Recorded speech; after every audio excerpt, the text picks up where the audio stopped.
Sage Damo, your franchise seems like they can't give not only the coaches a good deal, but the players now. All I heard for real is that LeBron is out here sabotaging the Lakers' moves. Because why? So, like I said, we're going to talk about Bobby Hurley and this whole Lakers fiasco with them dropping the ball here. So, I think for the most part, people were, keeping up with this situation. I said Bobby Hurley, Dan Hurley. Most people were keeping up with this situation very closely, especially those that are in the Lakers fandom, franchise, and organization. But the undertones of it was a battle between Shams and Woj, which we'll get to in a second. But apparently the talks fell apart. Lakers offered him 11.6, which is 0.6 higher than UConn did. And this is what Shams had to say about this stuff after he turned down the job. My sources have said that JJ Redick has been the front runner for this job. James Borrego has also, been among the leaders for this job as well with JJ Redick. But when you think about the process so far, right? Rob Pelinka has met before this Dan Hurley situation. He had met twice with two candidates. He met with JJ Redick once. He met with James Borrego a separate time solo, and then James Borrego came into the facility, met with everyone, met with ownership. And then they last week on Wednesday turned their attention, I'm told, to Dan Hurley. And he was not the number one candidate, the number one guy to go pursue from the start, from the beginning. But they felt like there was an opening there for him. He was in contract negotiations with UConn. He was discussing a deal to go back. And they felt like there was an opening. And they threw what really people around the league believe was a Hail Mary offer at him. 6 years, $70 million. And at the end of the day, Dan Hurley chose not to leave. He chose to stay for $20 million less at UConn. They did go. Now, that's interesting, right? We good coach, two-time winning coach, or whatever the case may be. Woj and Shams were going back and forth about the validity of those, accounts. What was real, what wasn't real, or whatever the case may be. Was it a real negotiation? But later on that week, Dan Hurley. This week, Dan Hurley's taken to the media, and he is dispelling a lot of the rumors about the situation. Oh, Dan spoke. Is there an amount of money, Dan? Is there an amount of money that they could have offered that would have changed the decision? Yeah, I think to leave, there probably is, to leave a place at any moment in your life. I think that, to say that it's not a motivating factor, the finances to leave a place is definitely a thing. To stay at a place, I don't think it's ever going to be a thing. To stay somewhere like UConn, it would never have been, I think, a financial thing. Again, this wasn't like some pressure tactic to make me the highest paid college coach. That was already done. But to leave a place that you feel the way we do, and the family connection with my wife, my sons, my mother-in-law, my brother, my father, who I know how much it means to my dad to go to the Big East tournament and to come to 10 UConn games a year at home, and sitting courtside when I'm coaching against Rick Pitino, to leave all that behind, there probably is a number. Do you see how he just glazed up? He's talking like me for real. Said, there is a number though, just to be quite frank. So that was one thing that was interesting. He kind of gave it a little tidbit that I want to harp on next. But essentially the Lakers had him. They just lowballed him, right? Lakers didn't give him what he needed. And then another interesting tidbit that came out from him having these conversations is that apparently he was in contact with LeBron James. Did you talk or text or anything? We had some text messages, and he incredible message from him over the course of the weekend, just talking about basketball and some different things, and letting me know that if he was there in LA, that I'd have his support. And think about that, that blew my mind. And then we got into a text exchange, and then the exchange even went through. All right, bro, you're gonna glaze it up again. So two things that should probably have Lakers fans a bit concerned, huge concerned, is the fact that apparently LeBron James wasn't going to be there, and the fact that the Lakers are lowballing offers and giving shitty deals for coaches. Sage Damo, your franchise seems like they can't give not only the coaches a good deal, but the players now. Go ahead, Damo. All I heard for real is that LeBron is out here sabotaging the Lakers' moves. Why?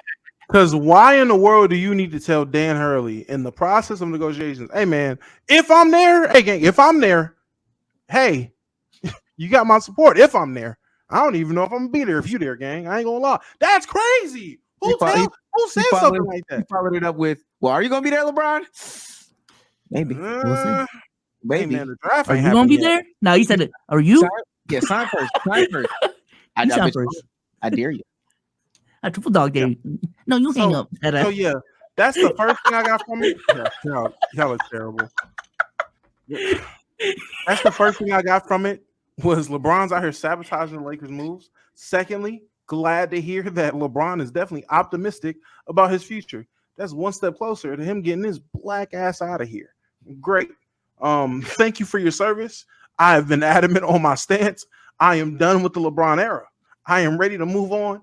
So if you got one foot out the door, I'll grab the other one for you. Trust me. I think it's a great decision. Lean into it, please. Thirdly, yeah, it sounds like the Lakers fucking up. I knew our front office was a problem.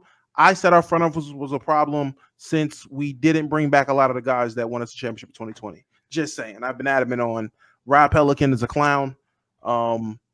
Jeannie Buss sucks. She needs to sell the team. They were right winning time. Her dad was right. This isn't a woman's job. This is crazy. She was never ready. Yeah, never. She was never ready. Her dad was correct. She just wasn't ready for this life. She should have listened back then. Because gave it a Gerald Bus. Facts. Craig Bus. Somebody. Anybody else that was there. Oh, he got an illegitimate black son. Give him a shot. Dwayne Bus. Dwayne Wade Bus. Jeremy. Jermaine face cam Sage. You're cooked. It's cool, man. Hey, nah, fool. I'm just in there like, damn, man. Jeremiah Bus. It's okay, man. I got to earn brownie points. I will not partake in this. For me, Tyrone Bus. No. He's black. All right. For so me, Bus. What is wrong with you? Guys, springtime is sprung, and that means America's pastime is here. Grab you a Frank, grab you a beer, and head on over to Prize Picks and play daily fantasy sports. Make sure you download the app or head over to the website. I see Mookie Betts, 2.5 hits, runs, and RBIs. I'm going to go more naturally. And then I'm going to go Kyle Harrison, more on hits allowed. I'm going to place my money in my entry. Let's go column 10. And then I'm going to go ahead and hit place entry. And thanks to our friends over at Prize Picks, if you guys use code LKIB, you guys can get a 100% match on your first deposit of up to $100. And hopefully you can win some money as well if you really know baseball or basketball or really any sport you want to play. Links to everything will be in the description down below. And shout out to Prize Picks for sponsoring this podcast. For me, man, I mean, I don't know 5 things about Dan Hurley outside of back-to-back natties and this whole Lakers fiasco. Boom. And this is horrible for the goddamn Lakers, man. This is bad. Damo may be dragging it with the LeBron agenda, but I'll say this, man. LeBron said he was out the process. Obviously, the coach might hit him up, but that was horrible.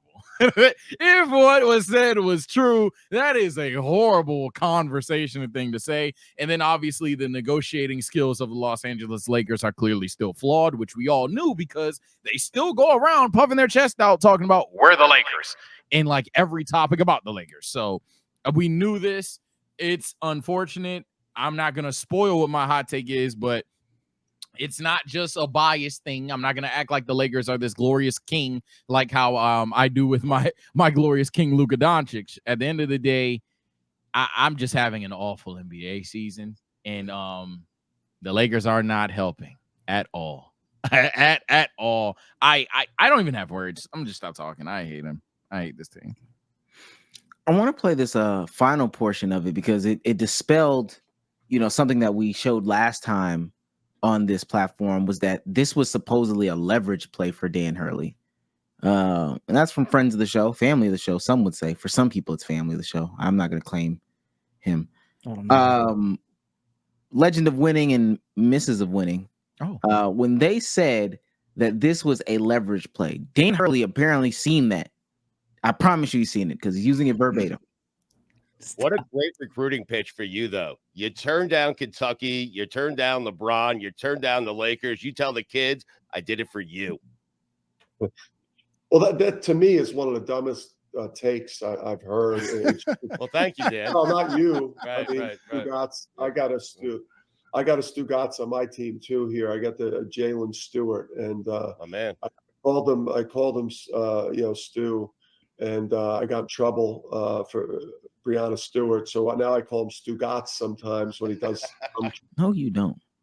Okay, tell the story. Focus. He has ADHD. Nah, he just like me for real. Japanese Hall of Fame. But like one of the worst takes. Those coaching meetings must be long as hell. Leverage play by me to improve my situation at UConn. I don't need leverage here. We've won back-to-back national championships, at this place. And I'm not, this was never a leverage situation for me. I've had a contract in place here, for a couple of weeks, and the financial part in terms of salary has been done for a while. There's some other parts like NIL and staff salaries and some different things that I needed, that I want adjusted, that I'm not comfortable with. But the sense or the idea that this was some conspiracy to get me a sweeter deal at UConn is just, it's lazy and not. It was truly like a gut wrenching decision for me because All right. He's glazing it up again.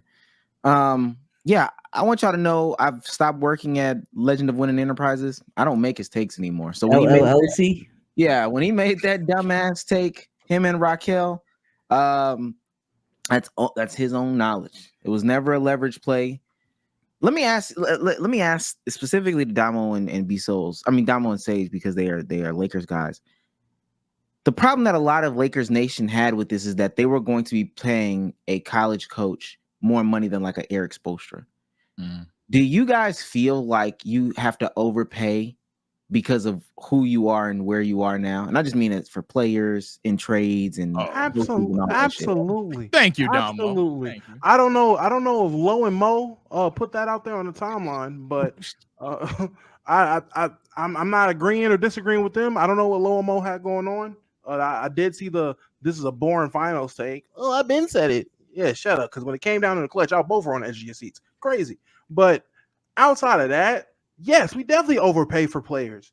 100%. I've heard the Laker tags. We overpay for everything. I've watched years and years and years of potential trade assets or potential trade pieces that I'm like, hey, we dangle THT, Kuzma, and a pick. I think that'd be good. Hell no. Who want that? Hell no. Who want that? And the same player gets traded for 2 second rounds in Bones Highland. I'm like, what the fuck? That's better? That's a better pack. Hey, man, that's a good value. I like Bones. Bones is cool. Really? Yeah, niggas don't like Cool to THT that much? Crazy. I'm over there. Hey, man, I dead ass think, a guy like Buddy Hield, them Buddy Hield conversations and talks, all the potential things, that bad. Yeah. all the potential things we could have got for Buddy Hield just for him to get traded to the Sixers. For who? Who did they trade him for? Do y'all remember? Because I don't. Dre, Tings, and Red. I actually forgot. You got me. Was it Rashawn Holmes? I'm Is looking that it who up. got traded? Tell me. It was Red. What pick? Come on, man.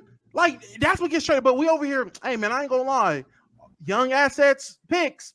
Man, who the hell would want that? They trade these niggas for 2 fucking second rounds and a fax machine. Like they're Kyle Korver. Firkin, Korkmaz, and Doug McDermott. A 2029 second and a 2024. Come on, man. That's better. No, he froze. Unless he froze. W emo, by the way. W thumbnail actually, but Now you froze, but I'll just tag in right here. Pause if needed. I think there's two sides to every coin. That's a horrible analogy, but yes, the Lakers, while also being stupid, English is hard. I think the Lakers are really dumb, but damn it, we get hoed too because we are the Lakers. I think that is also a truth. There is a lot of people that are trying to do the we done with the 90s shit to LA, and as a result, trying to like humble the franchise. Well, And the way they go about humbling the franchise is kind of hoeing the franchise. We've heard many stories about how certain GMs, coaches will just not do business with us just because we're the LA Lakers. So there's two sides to every story. I think it is there. I think there's clear evidence in a lot of trade scenarios, as Damo was going to, that yes, the Lakers get that weird ass Laker tax going on. But then again, being a Laker is a hard thing to do. So Bezos, if you were a head coach, a coach somewhere out there, and the Lakers called you up and said, "Hey, we're really seriously considering you," would you put that Lakers tax on them? And like ask for more? Yeah, guarantee whatever you want to ask for, but would you tax them? Yeah. What? Oh man, you're supposed to be the solution. Now would you do that? I am. Would your package look different for the Lakers that you were asking for versus like, I don't know, Charlotte or some shit like that? That's the real question. Nah. My price 10 mil. Oh, I ain't gonna lie. You wouldn't charge the Lakers more than you would charge the Wizards or the Hornets? If I really got leverage, I would rather it's like it. Let's say I'm JJ, right? I don't have coaching experience, this, that, and the third. I would like to be in a situation where I don't have to coach LeBron and AD out the gate. Like, let me get some PT as a coach. So yeah, in that case, yeah, man. I'm like, give me 2 mil more, man. Give me 2 mil more, man. A year. Please. A year. First of all, I know I'm already gonna be on the hot seat as soon as I get the job. Okay. Yeah. That is the way that it works. So I need something to ease my stress. Bring me the white women and the coke. Y'all, man, look, man. Why can't we just go about it the way that y'all want to go about it, bro? All hoops is good hoops. All like big market, small market, it doesn't matter anymore. Why does it matter with us, bro? It's bigger than black and white. I ain't gonna lie. This is getting racist. This is getting racist. I'm pulling the card. It's getting real racist. We got Kendrick Lamar sweeping Canada, but for some reason, niggas still hate the Lakers. Man, is Jeannie Buss the new Caitlin Clark?